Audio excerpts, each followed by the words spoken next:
losing her life. And so what happens when God has promised you something, or God puts you in a place, or God shows you something, and you don't see it? It looks exactly the opposite. You put your eyes on God. Again, I think one of the things that we lack is long suffering. And so a lot of times people are going to the things of this world. They are going to occultic practices. They are looking to the universe. They are looking to tarot card reading or palm readings. And some people are even, getting online, listening to people on YouTube or TikTok who have these words, y'all, and we don't know what these people's lives look like. We don't know what if this is demonic stuff. People are just, posing as agents of light, but they're really coming from the kingdom of darkness. Like, we don't know, but yeah, we just receive every word because it makes us feel good. One of the things that we have to do as children of God is not look for comfort outside of God, to the point that we are now outside the will of God because we're waiting on something, or because we're believing God for something, and now we have turned to something else to get that promise ourselves. So for instance, Abraham and Sarah, because God was taking too long,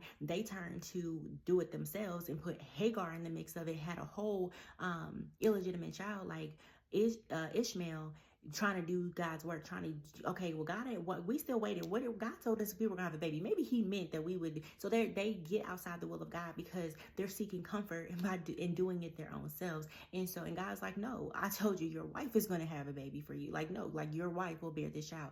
And so again, we have to make sure that we are keeping our eyes on God and not just the promise, regardless of what it looks like.